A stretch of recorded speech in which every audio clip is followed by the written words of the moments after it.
This is the Impressions Exchange Podcast. Where all topics impacting the graphic imaging and printing industry are addressed via in-depth news coverage, analysis, and timely interviews. Hi, I'm Denise Gustavson, Editorial Director for Printing United Alliance, and the guest host for the special Printing Impressions podcast series in celebration of Women's History Month, highlighting the women in the printing industry. During this series, I'll have the opportunity to talk with women from all segments of the industry about their experiences and their journey as a woman in the printing industry. So today, it's my pleasure to welcome Maureen Gumbert. She's the Marketing Director with Orora Visual. So Maureen, thanks so much for joining us. It is totally my pleasure. Thanks, Denise, for having me. So to get us started, can you describe a little bit about what you do as Marketing Director? A lot. Isn't it always the case, though? Right. My role as a marketing director at Orora Visual basically is to develop and conduct all the related marketing strategies, the tactics that go along with it, and create assets to raise our brand awareness and support new business initiatives for the company. I develop a ton of marketing materials to support our sales team and their prospecting efforts. Orora supports consumer brands and retailers with all their in-store marketing, visual communications, and packaging needs. There's a ton of moving parts and every day is different. I can only imagine, because I know especially with you, with Orora, there's the wide format side, but a bulk of what you guys do is on the packaging side. So I can only imagine the things that go on within the organization. So it's very interesting. Thanks. Yeah, I think so too. So how long have you been with Orora? I've just been with Orora for 2 years. Okay. But you've been in the industry a little bit longer than that. I'd say overall about 30 years. Wow. So how did you get started in print? I think it kind of fell into me, or I fell into it, or however you say that. But it's basically been my path since I graduated from Indiana University a long time ago with a graphic design degree. Kind of dating myself, but my first job out of college was performing keyline and paste up for a printing company. It was in Chicago called Premier Graphics. Awesome. So started out and you fell into print. So now after you did that, what else have you done? I mean, obviously you've been in the industry for a long time. So yeah, I moved around a little bit. I've had a lot of different related job titles and roles. After that Premier Graphics stint, I moved into an art director role for a small ad agency in Chicago. We did mostly print media. This is where I had to make a choice between investing in a Mac or a PC. Oh, that dreaded choice. Yeah. And there, it was a hard one because they were both touting, they were going to be the next best thing, right? So the first time I ever gave a printer a floppy disk, I was terrified. I wasn't sure what I was going to get back. So welcome to the digital, all that. Oh, yeah. I remember those things. Yeah. So after about 6 years in Chicago, we moved back to my hometown of Indianapolis because I wanted to start a family. The timing was not real great. There was actually a lot of ad agencies laying people off, closing their doors, coupled with every agency was now using a Mac. So I took a job as a manager of a high-tech signs. This is really where I really began my path in signage. I ran all the operations, I designed the signage, I installed a lot of vinyl graphics, and I learned a whole lot about substrates. I can only imagine. You were just tossed in the deep end, it sounds like. Yeah, it was fun though. So from there, actually on 2 occasions, I was hired to create large format signage and graphics divisions within 2 different conventional printing companies from the ground up. The first one, I was the production manager for Rapke Graphics. And then I was the vice president of signage and graphics division at Sport Graphics. It was great. I was like a kid in a candy store. I got to buy everything, all the large format presses, the finishing equipment. So I got to hire a great team. We did a lot of fun projects, some crazy installations. I really love designing and producing the look and feel of many of the local and national sporting events and the venues. It was a lot of overtime, a lot of weekends, and I just had a little baby, but so that kind of led me to my next role. From there, I moved into a sales executive position for a printing company called KDM out of Cincinnati. They were about a $50 million company at the time, and they had no marketing in place. So I basically created the marketing manager position. That after I was with that company for 12 years, and that actually almost 14. The last 2 years, I also, in addition to the marketing, I also was the creative director. We had overseen the structural designers for like retail merchandise displays. That was a lot of fun. And now you're at Orora. And now I'm at Aurora. Yep. Yep. They're also obviously a much larger printing company, but they also did not have a marketing person on staff. So I got to create that role. It's so interesting, the fact that you came out of school with a graphic design degree and all the different roles that you had that weren't necessarily graphic design. Well, I use it almost every day. I know, but it's not, when you think about a graphic designer, you think of someone behind a computer building files or whatnot, not necessarily launching a division of a company or, it's just interesting to see that, you have that degree, but with your experience through all the different roles that you had, you really built that up and you have the understanding of what goes into the files, how that all works. So I just thought it was very, very interesting. Yeah. I think being a graphic designer has helped me so much because you're trying to problem solve and tell a story visually. Yeah. Now I just do that visually and verbally, but it's still literally, I am opening Photoshop and Illustrator every day and creating assets, along with the content to kind of do my job. So kind of come full circle for sure. Definitely have. Like I said, it's just very interesting graphic design, and yet you launched divisions, which I would never have put two and two together.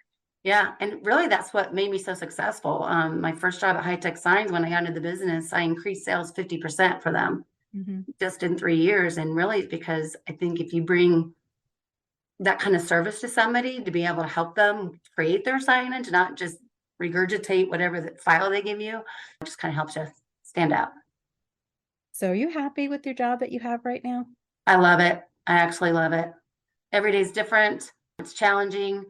I get to apply everything I've learned throughout my career in the printing from all sides. And as I just mentioned, that's kind of come full circle. So yeah, I really love it. I'm kind of a competitive person. So I really love it when I crush my return on investment. So now, with all of the experience that you have, you obviously have learned a lot over the course of the year. So are there any specific lessons that you've learned that you would like to share? One really stands out, and that was kind of early. I worked for a not very nice person. Okay. And I would go home very upset sometimes. It took me a couple of years, but I finally realized that no one, not one person, can make me feel any certain way. And it's just completely up to me. So that's been a really good life lesson. When I think about, my family life and all that, when they say time goes fast, that's definitely an understatement. I've learned to try to soak it in, work hard, play hard, and live with no regrets. And I have to say, the point that you brought out that, no one can make you feel a certain way. That's really up to you. I think it's a hard lesson for everyone to learn, not just women in general, or not just you or me or whoever. Right. But it's not necessarily what people say, but it's how we react to it, how Absolutely. we process it. And sometimes that's hard to get past, because sometimes it can, like you said, you worked for someone who wasn't so nice. It's hurtful. We're all emotional beings. Right, for sure. But it's perspective, I guess, Yeah, it has really helped me, and I'm glad I learned it early on. Definitely. So no, that's a lesson. How about any favorite stories? Anything fun or things that could have happened to you'd like to share? I've got a couple. I don't know how much time we have, but one of my most memorable was when I was at Sport Graphics. I designed and produced the event graphics for the Colts, Peyton Manning's, his annual Payback Bowl fundraiser event. During the process of getting this all designed and created and up, I got a call from the head of the Payback Foundation. And he said that Peyton's dad, Archie, was coming to town and expressed that he was not happy with how disorganized Peyton's home office was. So literally I came over there after work, and I'm talking hundreds of, bobbleheads, Sports Illustrated covers, cereal boxes from his Oh entire dear. career, right? Just Yeah. crap ton of stuff. And it was disorganized. So literally I gave Peyton homework. I said, it's like one of those TV shows. Like, I don't know what's most important to you, what you want displayed and what you don't. Can you please give me piles? Like, yes, for sure.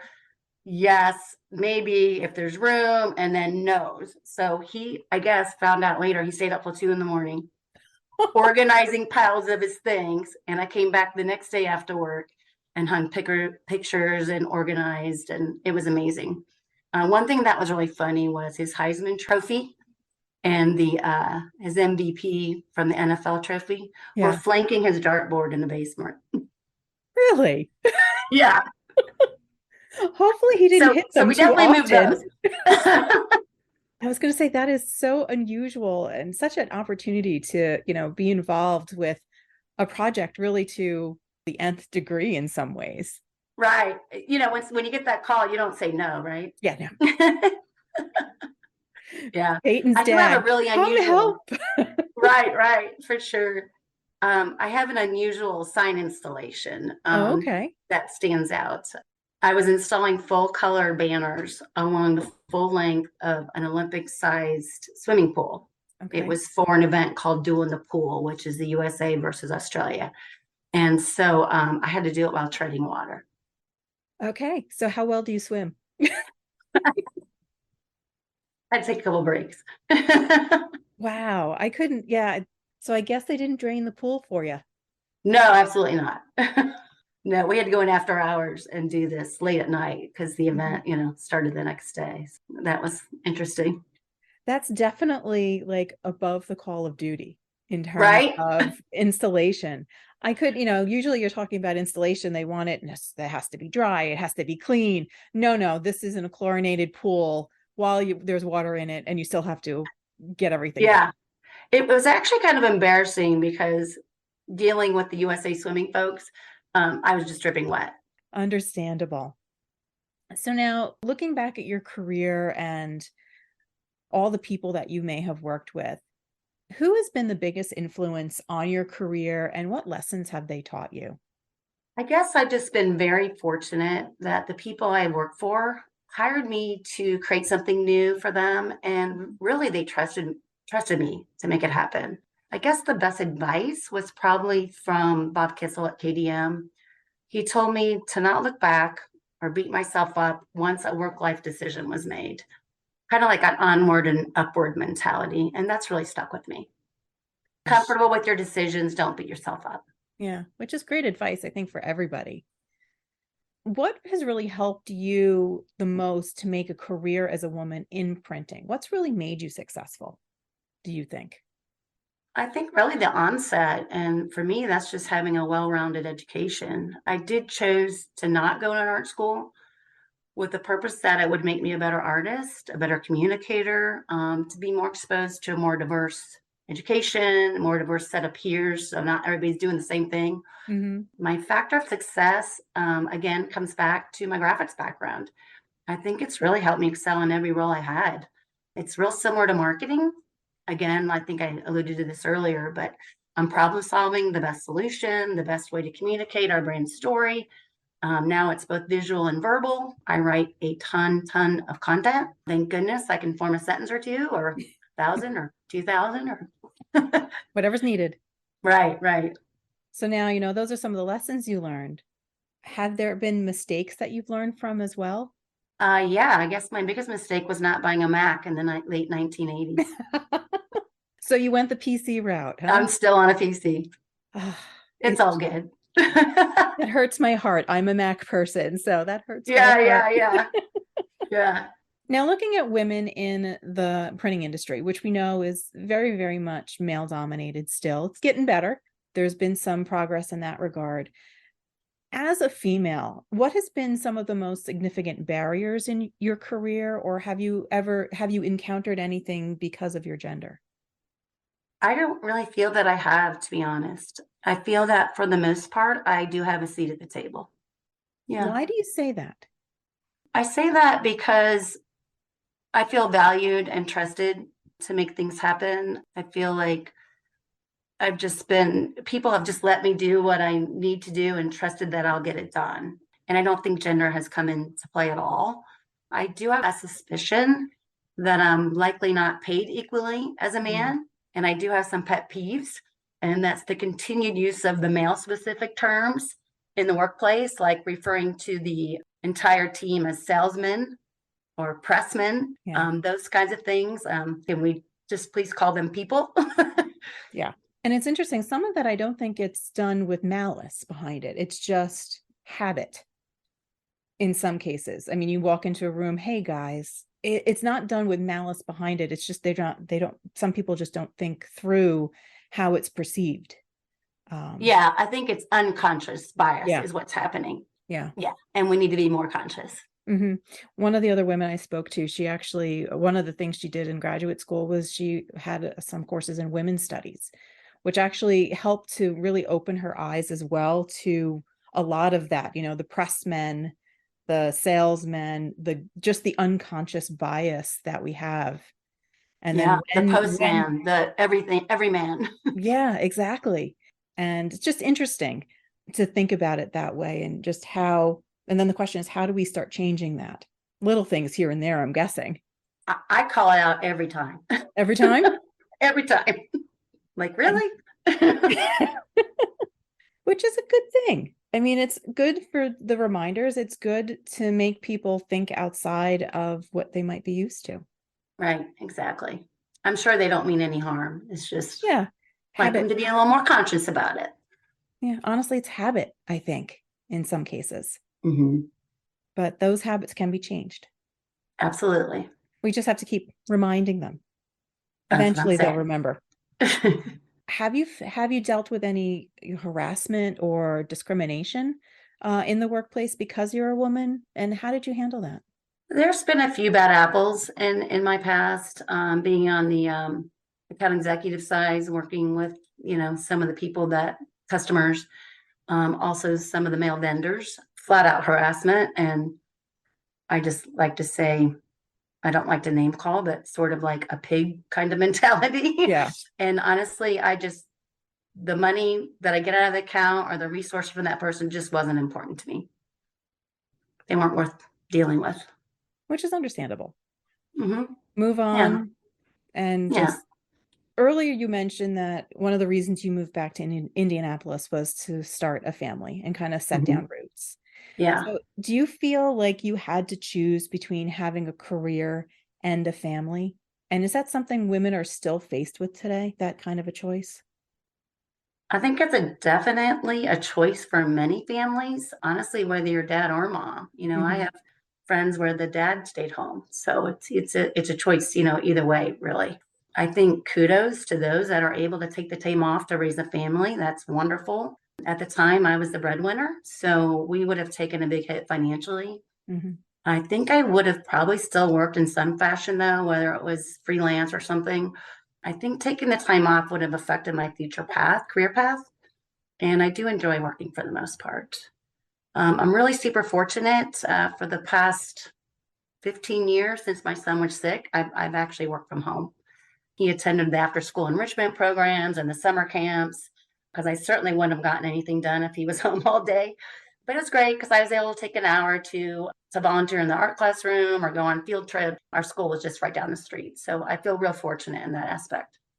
And in a way that helps with the work-life balance too, to have a company or the companies that you work with to be flexible, to allow you to do things like that, to really balance your career and the desires that you have to continue to advance in your career, but also to raise a family.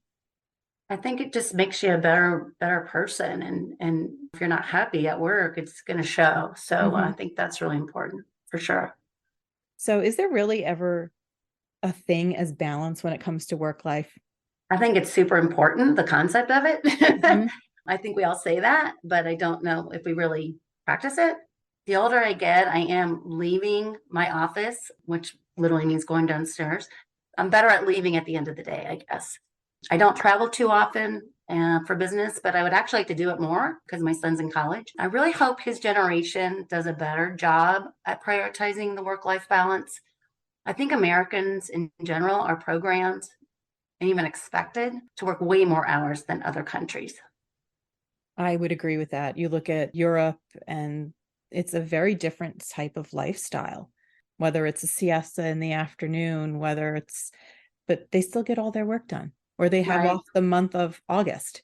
Right. Or Because the hour, the work week's smaller. There's all kinds of different things. The vacations are longer, that kind of thing.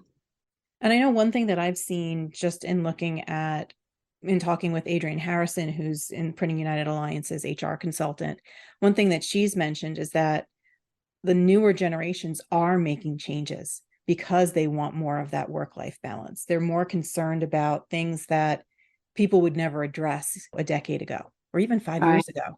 And they're demanding it. So it's actually helping the workforce as a whole, because in order to attract these people into any industry, the industry has to change in how they're doing, being flexible, being, with remote or hybrid work, better work-life balance, mental health. All of these other things are now being brought to the fore, which helps everybody in the long run. I do agree for sure. I think some people might say they're lazy, but maybe they're just really onto something. Yeah. And maybe they're also just honest with what they need. Maybe other generations just weren't honest. Maybe they needed better work-life balance. Maybe they needed the flexibility, but were afraid to say something for fear of losing a job or losing the ability to progress and advance. I don't know. Right. And I agree with you that I know my son's kind of in that boat. He's a senior this year in college, and he's definitely got his priorities. Mm-hmm. They're important to him. And I can't fault some of those priorities, because that's something that I advocate for even within our organization. Right. So to have that. Now, obviously you are a director, and you also mentioned that you have a suspicion that you might not have pay equity. So has the glass ceiling impacted you at all? And then how can women really start to command that equal pay for the same work? You really have to know what that equal pay is too. Yeah. So True. definitely do your research, right? So, what's the average salary for your role in a company of that size? I think women probably don't assert themselves in the same way that a man might. They're not really willing to ask. And the answer is always no if you don't ask. You don't ask the question, there's no chance for there to be a yes. Yes. In the same thought about women and characteristics or perspectives that they bring to the workforce, what is unique about women in the workforce? Well, I think we just get stuff done. Me too. We're task managers. I think we may be a little more organized. We may be a little more sensitive to those we work with. Mm-hmm. Not to say men aren't either, but I don't know. I guess those things. We're probably, just because of what we do and our own personal experiences, that we've always had to multitask. I know I have. I'm sure you have, especially raising a family as well. Yeah, I don't have a lot of kids. that. So it's a lot of multitasking, making sure things get done. Well, they always say, you want something done, give it to a busy person. Crazy. But it will get done. So do you think companies would benefit from having more women in some of those top or C-suite roles? I think just having a well-rounded group of people, including women, you just get different perspective, right? And different leadership styles. So not everyone in the organization responds the same way to a certain, management style. Yeah. I think having an eclectic group of, again, perspectives, leadership styles, things of that nature is just a really smart thing to do. Now, we're starting to see more women entering the industry. How can we help support other women within our organizations? Well, I believe that confidence, giving people the confidence to assert themselves, to believe in themselves. I think that if a company doesn't see your value, I would probably go find somewhere else to work. Mm-hmm. Our company has a program. It's pretty cool. It's called Women in Leadership at Orora. It's a global program across the whole organization. And it was developed to kind of aim to develop a diverse leadership pipeline and help our women leaders achieve their full potential. We launched this year's group, about 20 participants last month. Many others have graduated, and actually a decent percentage have been promoted to more leadership roles. And a lot of the women that have gone through the program will stay on as mentors to all the newbies that are entering the program. That's a fantastic program to have within Orora to really help support women and to make them feel more confident, to give them the resources that they need. Yeah, it's very cool, I think. Very, very cool. So as we're starting to wrap up, you've been in the industry for a couple years. So is there give anything, give or take, is there anything you wish you could tell people about the printing industry or your career path that they don't know or they don't realize? Well, first I'd like to say, suckers, once you're in, it's hard to get out. No, really, ink on paper can be exciting. I think just follow your passion and create your own path. That's what I would recommend. So how can we appeal to more people? How can this industry, the print industry, appeal to more women to come in? Because that's a pain point. Yeah, I think really the focus on diversity and equity and inclusion, having the kind of like the resources with the Women in Leadership program that we have, really just kind of creating an environment that is attractive, right, to women, equal opportunity for all, right?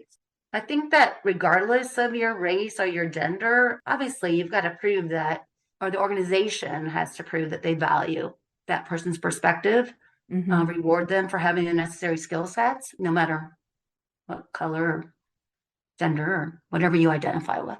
So what advice would you have for women that are looking to grow within their organizations? Obviously, make sure that those women are part of that leadership program. Even if they want to start their own business, what kind of advice would you give to them? I guess don't let the fear of the uncertain get in your way. I was encouraged early on by my family and friends to start my own business. And honestly, it seemed very frightening to me. Even though I'd basically done that many times within other companies, I never pulled the trigger. It is frightening, how, you don't have that safety net because like you said, you developed companies within other companies, but you had a safety net there in some ways. Exactly. Yeah. Once you go on your own, it's all you. Right. You own it for sure.